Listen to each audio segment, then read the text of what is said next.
నమస్తే దోస్తులు, అందరు ఇట్లా నేను మాత్రం బాగున్నా.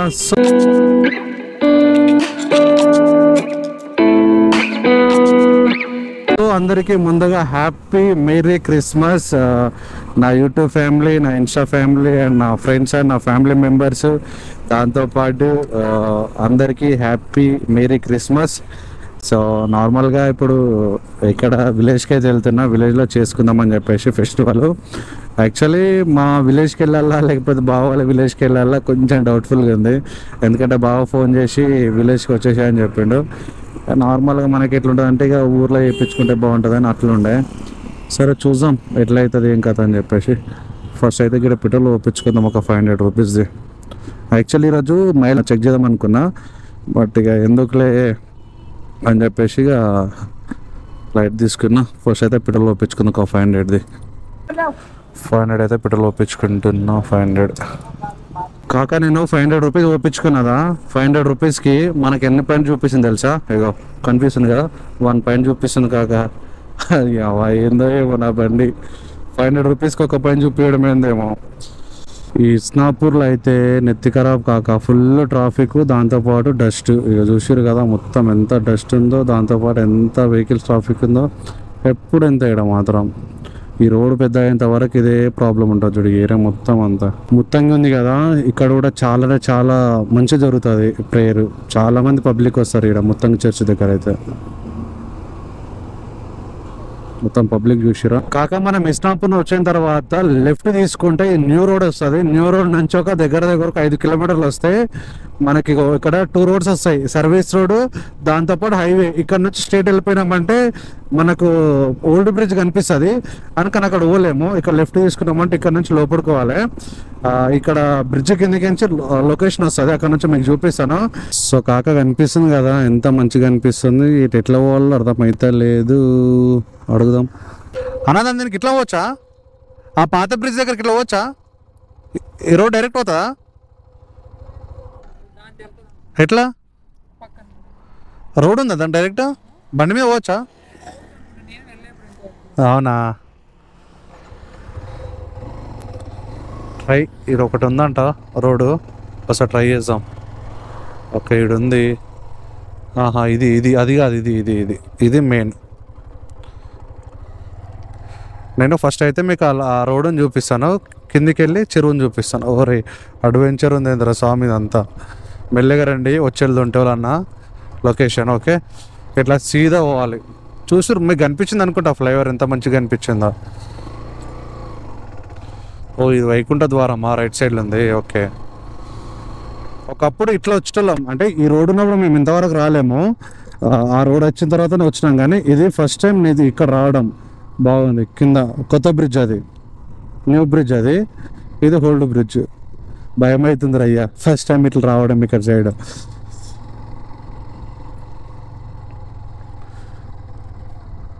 ఒరే ఇంత దారుణంగా ఉందా ఒకప్పుడు ఏరియాలా. ఓకే ఆల్రెడీ ఎవరో వచ్చిర్రు, చూద్దాం. అరే ఇదంతా చూడడానికి లుక్ మాత్రం వేరే ఉంది. అరే పైన ఇంతే ఉందా, ఏం అనిపిస్తలేదా? అరే కింద నుంచి కనిపిస్తుంది, కింద మొత్తం చూపిస్తాను ఆగండి. ఇక్కడ ముంగడ పోయి ఆపుతా. ఇక్కడ వాటర్ ఉన్నాయి, ఇక్కడ చూసిరా. ఇది ఆల్మోస్ట్ ఇది అసలు వేరే లెవెల్ ఉంటుంది కాక నీళ్ళు మాత్రము. ఇది పాత బ్రిడ్జ్. ఇప్పుడు నేను ఉంది పాత బ్రిడ్జ్. నార్మల్గా మీకు ఇది వ్యూ అంటే ఎట్లా వస్తుంది అంటే వానాకాలం మాత్రం మంచిగా వస్తుంది వ్యూ అనేది కాక. ఇక్కడ చూస్తారు కదా ఇది మొత్తం బ్రిడ్జ్, ఓల్డ్ బ్రిడ్జ్ అనమాట. ఇప్పుడు నేను ఉంది ఓల్డ్ బ్రిడ్జ్ పైన. న్యూ బ్రిడ్జ్ వచ్చి అది ముంగడ కనిపిస్తుంది కదా, అది న్యూ బ్రిడ్జ్. ఆల్మోస్ట్ చెప్తున్నా ఈ నీళ్ళు అనేది చాలా అంటే చాలా ఆల్మోస్ట్ ఇదంతా మొత్తం ఫుల్ కవర్ అయిపోతుంది. సగం బ్రిడ్జ్ వరకు నీళ్ళు వస్తాయి కాక. నిజం చెప్తున్నా ఈ లొకేషన్కి నేను ఫస్ట్ టైం వచ్చిన. లొకేషన్ మాత్రం మస్తు అంటే మస్తు ఉంది. ఇక్కడ కనిపిస్తుంది కదా, ఇక్కడ చూడండి ఒకసారి. ఇగో ఇక్కడ కనిపిస్తుంది కదా, ఈ నీళ్ళు అనేది ఆల్మోస్ట్ తెలుసా ఫుల్ కవర్ అవుతాయి. ఇప్పుడు వర్షాకాలం కాదు, దాంతోపాటు నీళ్ళు తక్కువ ఉన్నాయి. ఇక్కడ లాస్ట్లో చేపలు పడుతారు కదా అన్న వాళ్ళు. అరే మరీ ఘోరంగా ఉంటుంది తెలుసా. ఇక్కడ ఎప్పుడు చూసినా చేపలు పడతారు. అండ్ ఇది వచ్చి ఓల్డ్ బ్రిడ్జ్. మనకు అక్కడ కనిపిస్తుంది కదా, అది న్యూ బ్రిడ్జ్. అక్కడ కనిపిస్తుందా, అది న్యూ బ్రిడ్జ్. సో ఇక్కడ వాటర్ ఉన్నప్పుడు వానాకాలం మాత్రం ఆల్మోస్ట్ ఇది కవర్ అయిపోతుంది కాక కింద మొత్తం కవర్ అయిపోతుంది. సో నాకు తెలిసి ఇది ఎన్ని సంవత్సరాలు అవుతుందో ఇది కట్టి, బట్ నాకైతే తెలియదు. కానీ అక్కడ నుంచి చూసే మాత్రం ఈ బ్రిడ్జ్ లుక్ మాత్రం వేరే లెవెల్ వస్తుంది. ఈ ఏరియాలో షార్ట్ ఫిలిం కానీ లేకపోతే ఫోటో షూట్ చేయాలని కూడా మంచిగా అనిపిస్తుంది. పోయి చూపిస్తాను ఆగండి, బ్యాక్ క్యామ్ పెట్టి మీకు ముంగట. ఇది చూసారు కాక ఎంత బాగా లుక్ అనిపిస్తుందో. కింద వాటర్ బాగున్నాయో, ఇక్కడ వాటర్ ఉన్నాయో, ఇక వాటర్ బాగుంది కదా లుక్ మాత్రం. ఆడ మీకు కనిపిస్తుంది కదా, ఆడ కాటు కనిపిస్తుంది కదా, అది మొత్తం నిండిపోతుంది కాక. అది కొత్త బ్రిడ్జ్ కాబట్టి అక్కడ నుంచి చూసి ఇంకా మస్తు అనిపిస్తుంది. సో మీతో పాటు నేను కూడా ఫస్ట్ టైం చూస్తున్నా ఈ లొకేషన్ని, అంటే ఈ ప్లేస్కి ఫస్ట్ టైం వచ్చిన. ఆల్మోస్ట్ నేను హైదరాబాద్కి దగ్గర 2016 నుంచి ట్రావెల్ చేస్తున్నా, బట్ ఈ లొకేషన్ రావాలి ఒకసారి చూడాలి అని చెప్పేసి ఫస్ట్ టైం చూస్తున్నా. సో ఇక్కడ ఏంటంటే బ్యాడ్ థింగ్ ఏంటంటే మస్తు తాగుతారు కాక, మొత్తం ఏడవాడతాడ బీర్ కేసులు అవన్నీ ఉన్నాయి. సో కొంచెం చూసుకొని రండి, నైట్ టైం అయితే రాకండి. ఇది కొంచెం డేంజర్ లెక్కనే ఉంది లొకేషను. కానీ నాకు తెలిసి మట్టుకైతే ఫోటోషూట్కి, దాంతోపాటు ఏదైనా షార్ట్ ఫిలిం తీసుకోవడానికి, వెడ్డింగ్ షూట్ కానీ బాగా అనిపిస్తుంది. అంటే డ్రోన్ షాట్కి బాగా సెట్ అవుతుంది. సో నార్మల్గా గ్రీనరీ అలాంటిది ఏం లేదు, కానీ ఇది డ్రోన్ షాట్కి మాత్రం మంచిగా అనిపిస్తుంది. ఇక్కడ సైడ్ చూసిరా మొత్తము అవి వాటర్ మొత్తము అక్కడ పంట పొలాలకి వరికి అయితే సెట్ అయిపోతుంది. అంతేందుకు ఇప్పుడు ఇది ఉంది కదా నీళ్ళు, ఇక్కడ నీళ్ళు ఉన్నాయి కదా, ఆ నీళ్ళు మనకు అక్కడ పంట పొలాలు ఉంటాయి. ఇప్పుడు ప్రజెంట్ అయితే వరి లేదు, నార్మల్గా వరి అయితే అక్కడ స్టార్ట్ అవుతుంది. సో ఇది కూడా లుక్ బాగుంది. ఓకే,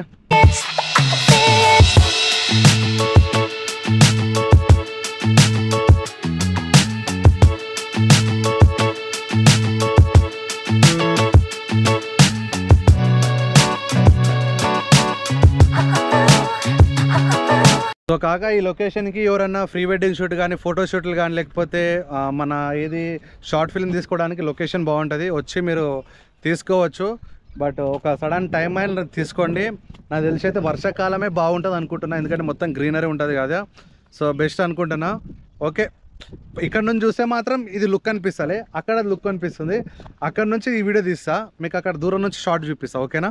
ఇంకోటి వచ్చి ఏంటంటే నార్మల్గా నేను దగ్గర 2016 నుంచి మా ఫ్యామిలీతో ఏ ఫెస్టివల్ సరిగ్గా చేసుకుంటాను, ఎందుకంటే మాకు కొంచెం ఫైనాన్షియల్ ప్రాబ్లం వల్ల నేను హైదరాబాద్ రావడం, అమ్మ వాళ్ళు విలేజ్లో ఉండడము. సో 90% కొంచెం ఈ 2016 నుంచి ఫెస్టివల్ అయితే సరిగ్గా చేసుకుంటలే. ఈ ఇయర్ కంప్లీట్ అయిపోయిన తర్వాత నెక్స్ట్ 2025 నుంచి కొంచెం నా లైఫ్ అనేది చేంజ్ చేసుకోవాలి, నా ఫ్యామిలీతో ఫెస్టివల్ సెలబ్రేషన్ చేసుకోవాలి. క్రిస్మస్ దగ్గర ఒక 4 years అవుతుంది ఇక్కడ మా ఫ్యామిలీ సరిగ్గా చేసుకోక.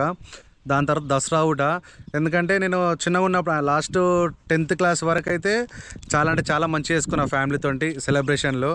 సో ఈ ఫైనాన్షియల్ ప్రాబ్లం ప్రతి ఒక్కరికి ఉంటుంది, దానివల్ల ఫ్యామిలీతో ఎంజాయ్మెంట్ ఏం చేయలే. ఇక 2025 నుంచి అయినా సరే మా ఫ్యామిలీతో ప్రతి ఒక్క ఫెస్టివల్ వాళ్ళతో చేసుకోవాలనుకుంటున్నా. ఎందుకంటే ఇప్పుడు విలేజ్లో ఏరువాక పండుగ, క్రిస్మస్, దసరా, వినాయక చవితి అన్నీ మా ఊర్లో ఏంటంటే ఫ్యామిలీతో చేసుకునేవాడిని 10th క్లాస్లో.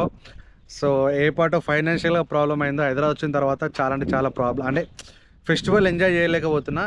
అండ్ ఇంకోటి వచ్చిందంటే ఈ మధ్య ఫెస్టివల్ కూడా సరిగ్గా అవుతలేవు విలేజ్లలో.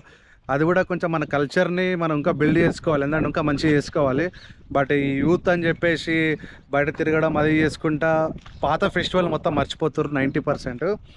అండ్ ఇదే విషయం మీకు ఇంకో విషయం షేర్ చేసుకోవాలి, ఏంటంటే ప్లీజ్ గాయస్, క్రిస్టియానిటీ మీద ఎవరి ట్రోల్ చేయకండి. దేవుడు అనేవాడు మారు మనసు పొందండి అని చెప్పింది, కానీ అందరినీ మార్చమని చెప్పలేడు కాక, నిజం చెప్తున్నాను. ఎందుకంటే మన మనసు మారితే 10 మందికి హెల్ప్ అవుతాము, 10 మందికి ఒక అన్నం ఆకలి కానీ లేకపోతే ఏదైనా అవసరం ఉంటే తీర్చమని చెప్పిండు. కానీ ఈ మతం నుంచి నా మతం నుంచి నీ మతంలోకి రమ్మని చెప్పి దేవుడు ఎప్పుడు చెప్పలే. ఎందుకంటే ఇప్పుడున్న ఫేక్ పాస్టర్ల వల్ల అదే జరుగుతుంది. నిజంగా క్రిస్టియాని నమ్ముకున్న వాళ్ళకి గలీజ్ నేమ్ వస్తుంది. సో నా రిక్వెస్ట్ ఏంటంటే మీరు ఇలా గలీజ్గా పాటలు పాడడం కానీ లేకపోతే ఓం భీం బూమ్ అని చెప్పేసి చచ్చిపోయేటోళ్ళని లేపడం కానీ లేకపోతే కాల్జీ ఇరిగిపోయేటోళ్ళని లేపడం కానీ ఇవన్నీ చేయకండి. ఎందుకంటే జెన్యున్గా ఉన్న క్రిస్టియన్స్కి గలీజ్ నేమ్ వస్తుంది. సో మీ వల్ల వాళ్ళ గలీజ్ రావద్దని నేను అనుకుంటున్నా. ఎందుకంటే ఫేక్ మరి ఇప్పుడు మీరు మంత్రాలు వేసి ప్రేయర్ చేసి లేపే బదులు మరి హాస్పిటల్ ఎందుకు, లేకపోతే ఇంత పెద్ద డాక్టర్లు ఎందుకు, పెద్ద డాక్టర్లు సైంటిస్టులు అంతెందుకు చెప్పు. మీరు మంత్రాలు వేసో లేకపోతే ప్రేయర్ చేసో లేకపోతే ఏదో బూడ్జల్లో లేపొచ్చు కదా అందరినీ చచ్చిపెట్టాలని. సో మీకు అది రాదు, ఎందుకంటే ఇదంతా స్క్రిప్టెడ్ లెక్క. సో మీ వల్ల నిజంగా క్రిస్టియానిటీకి బ్యాడ్ నేమ్ వస్తుంది.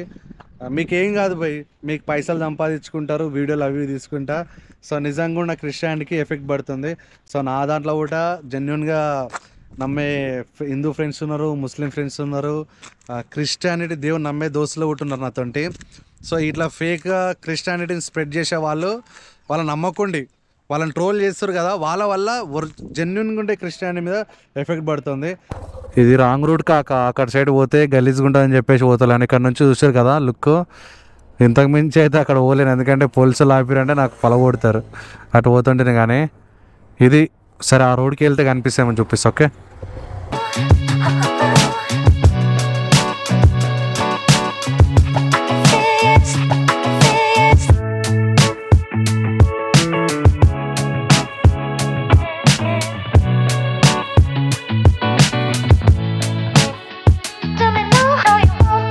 టెంపుల్ ఎట్లా ఉంది, కలకల ఆడుతుంది కదా. ఇంకొంచెం సేపు అయితే ఇట్లా జనాలు నిండిపోతారు ఆడ.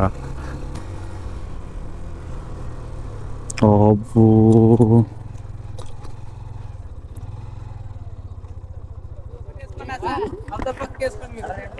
మాకెందుకురా రీతి పోనిచ్చుకోలేరులే, బ్యాగరల్లో ఏర్పడాలనే.